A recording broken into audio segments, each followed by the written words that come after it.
स्वागत है बच्चों, एक बार फिर हमारे YouTube चैनल मैथ्स गुरुकुल पर।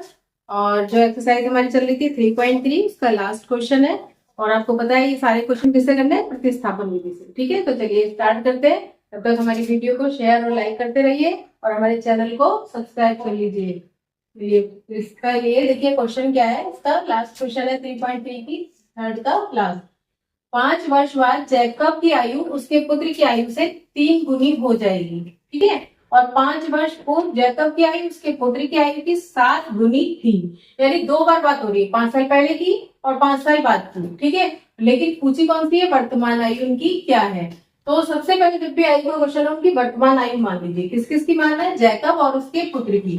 तो जब आंसर आप लिखेंगे तो सबसे पहले जो भी चीज पूछी जाती है उसी को आप मान लें। तो उनकी यानी दोनों की पूछी गई है, तो माना जैकब की आयु कितना मान लेते हैं? एक्स। और कौन सी? वर्तमान। ठीक है बच्चों, वर्तमान आयु पूछिए, वर्तमान आयु भी मानेंगे कि इस टाइम क्या थी। यह है एक्स। जितने भी साल, 10 साल 20 साल जितने की भी है वो वर्तमान इस समय एक्स साल का है वो। और उसके बाद उसके पुत्र की आयु मान ली, उसको मान लेते हैं वर्तमान आयु बराबर वायु में। ठीक है बच्चों, अब हमें सबसे पहले जो कंडीशन हो रही है वो हो रही है 5 वर्ष बाद।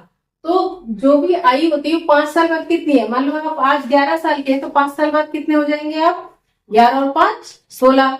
अगर आप 20 साल के हैं तो 5 साल बाद 25, यानी क्या कर देते हैं? उसमें जोड़ देते हैं। और अगर पहले कहेंगे तो घटा देंगे।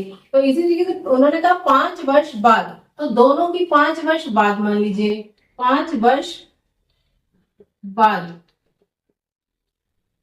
किसकी निकालें? पहले जैकब की।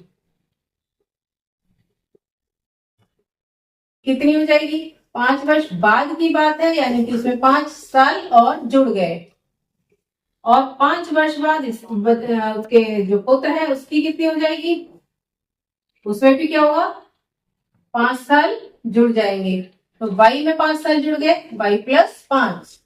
इसी तरीके से 3 वर्ष वो 5 वर्ष पूर्व की निकालेंगे, तब क्या होगा? पूर्व, पूर्व का मतलब 5 साल पहले। तो जैकब की कितनी होगी? अब पूर्व में क्या होगा? आज अब 10 साल के हैं तो 5 साल पहले 10 में से 5 गए, 5 15 के हैं तो 5 साल पहले उसमें से 5 घट जाते हैं। तो इसी तरीके से जो भी इस समय है 5 साल पहले क्या हो जाएगी? 5 5 घट जाएगी। और इसी तरीके से उसके पुत्र की भी आयु कितनी हो जाएगी? 5 साल पूर्व। उसमें किसमें से घटाएंगे? अब वायु में से। ठीक है, ये सारी चीजें आपको समझ में आ गई। अब हम जो उन्होंने कंडीशन कही है वो हम लगा देते हैं। तो प्रश्नानुसार जो वो कंडीशन बता रहे हैं उसको लिखेंगे हम प्रश्नानुसार। पहले दोनों की आयु लिख ली। 5 साल बाद जैकब की आयु कितनी थी? x प्लस 5 और उसकी कितनी थी? y plus 5। ठीक है, बाद ये कह रहे हैं कि पुत्र की आयु से 3 गुनी हो जाएगी। तो 3 गुनी किसकी हो जाएगी? पिता की। तो बराबर करने के लिए किसको गुणा करना पड़ेगा? इस वाले को। जैसे किसी के पास 3 रुपए है और किसी के पास 15 रुपए है और हम कहें कि ये इसका 5 गुना है, 3 पंजे 15। तो इसको बराबर करने के लिए जो छोटा है उसको ही तो आपको गुणा करना पड़ेगा, तभी तो दोनों बराबर होंगे। ठीक है, तो जो छोटा है यानी कि ये 3 गुना है तो इसको गुणा करना पड़ेगा आपको। ठीक है, ये प्रश्नानुसार पहली कंडीशन हो गई। इसको आप हल कर लीजिए। हो गई x प्लस 5 बराबर 3y और 5 दिया 15। ब्रैकेट खोलते हैं तो दोनों की गुणा हो जाती है। अब x बराबर कितना आ गया? 3y प्लस 15 और ये 5 इधर जाके क्या हो जाएगा? माइनस का, यानी x बराबर 3y प्लस 15 में से 5 गए 10। ये हमारी एक इक्वेशन बन गई पहली उनके प्रश्नानुसार। ठीक है बच्चों, यहां तक समझ में आ गया। अब इसके कौन सा दे रहे हैं? 5 वर्ष पूर्व वाला। अब पूर्व वाले के लिए भी हम कंडीशन लगा देते हैं। तो पूर्व वाले में क्या कंडीशन है? पहले दोनों उतार लो। जैकब की आयु पहले कितनी थी पूर्व? x माइनस 5 और उसकी थी y माइनस 5। क्या कह रहे हैं? दोनों में संबंध 5 वर्ष पूर्व उसके पुत्र की आयु की 7 गुनी थी। तो पिता की 7 गुनी थी, तो गुणा किससे करेंगे? इस वाले को बराबर करने के लिए, जैसे अभी हमने बताया। ये भी प्रश्नानुसार हो गया। ठीक है, ये दूसरी कंडीशन हो गई उन्होंने जो दी थी। पहली कंडीशन थी 3 गुना, तो हमने 3 से गुणा कर दिया। 7 गुना है तो हमें बराबर करने के लिए 7 से गुणा करना पड़ा। अब इसको ब्रैकेट खोल लिया तो कितना आ गया, x माइनस 5 7y और माइनस 7 पंजे 35। ब्रैकेट खोलना आता है आपको, दोनों की गुणा हो जाएगी। तो x माइनस यहाँ पे 7y को इधर ले आओ और 5 को उधर ले जाओ, तो माइनस 35 और प्लस इधर आके तो x माइनस 7y बराबर 35 में से 5 गया, क्योंकि एक प्लस है एक माइनस, इसलिए घटा देंगे और घटाने के बाद बड़े वाले का निशान आ जाएगा। ठीक है बच्चों, ये आपकी होगी दूसरी इक्वेशन। अब हमें प्रतिस्थापन करना है, तो अब ये मिटा देते हैं। यहां तक समझ में आ गया आपको? सबसे पहले ध्यान रखें कि वर्तमान आई हुई लेके चलते हैं और फिर जो कंडीशन लगानी है वो लगा देते हैं।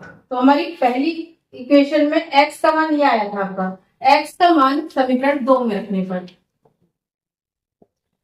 x का मान किसमें रखना है, समीकरण 2 में रखने पर।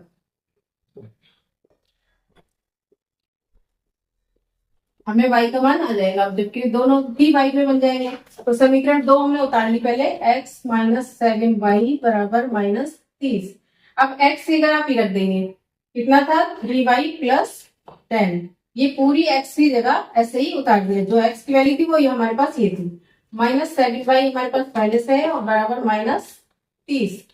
तो y 3y है 7 ये कितना बचा, क्योंकि एक प्लस है एक माइनस है, तो माइनस का 4y और 10 इधर जाके किसका हो जाएगा, माइनस का, क्योंकि यहाँ प्लस है इधर आके माइनस। तो माइनस 4y बराबर 30 और 10, ये तो कि दोनों एक ही निशान हो गए तो दोनों जुड़ जाएंगे। 30 और 10 40, लेकिन दोनों माइनस के थे इसलिए आंसर भी माइनस था। अब देखिए, तो माइनस से माइनस कट गया और 4 से 40 कट गया 10, तो y बराबर क्या आ गया आपका 10 वर्ष। ये y किसकी मानी थी हमने, पुत्र की, तो पुत्र की आयु हमारी हो गई 10 वर्ष। अब y का मान किसमें लगा देंगे, चाहे समीकरण 1 में लगा दीजिए या 1 में लगा दीजिए। ठीक है, y का मान समीकरण 1 में रखने पर, जब दूसरा मान आ जाए तो किसी में भी आप रख सकते हैं। समीकरण 1 क्या थी हमारी, x बराबर 3y प्लस 10। अब हमारा x और y कितना हमारा है 10, तो 3 और y की जगह कितना आ गया 10 और प्लस 10, तो x बराबर 10 दिया 30 और प्लस 10, यानी कितना आ गया 30 और 10 मिलके 40। ये किसकी वैल्यू आई, x की। x किसको माना था हमने, जैकब की आयु। तो आप आंसर कैसे लिखेंगे, जैकब की आयु बराबर कितना हो गया 40 वर्ष, और पुत्र की कितने निकल के आई, पुत्र की आयु बराबर 10 वर्ष। और क्लियर इसको कर दीजिएगा वर्तमान आयु, क्योंकि पूछा था वर्तमान आयु, तो जैकब की वर्तमान आयु। ठीक है, और इसी तरह पुत्र की भी वर्तमान आयु। ये आंसर हो गया, आपको यहाँ समझ में आ गया। जो भी पूछा जाए आप उसको पहले ही मान लीजिए, और सिर्फ एक्स वाई में आंसर नहीं, आपको आंसर उसको अपने शब्दों में आपको देना है कि कितनी आयु उनकी आ गई। ठीक है बच्चों, समझ में आ गया। चलिए आप अगली एक्सरसाइज की, जिसमें आपको विलोपन विधि सिखाई जाएगी। ठीक है, यहाँ तक कौन सी विधि थी, प्रतिस्थापन, यानी एक की वैल्यू निकालनी थी दूसरे में प्रतिस्थापित कर देनी थी। अब हम विलोपन विधि सीखेंगे अगली वीडियो में। तो हमारी वीडियो आप लाइक और शेयर करते रहिए, और अगली वीडियो देखने के लिए हमारे चैनल को सब्सक्राइब कर लीजिए।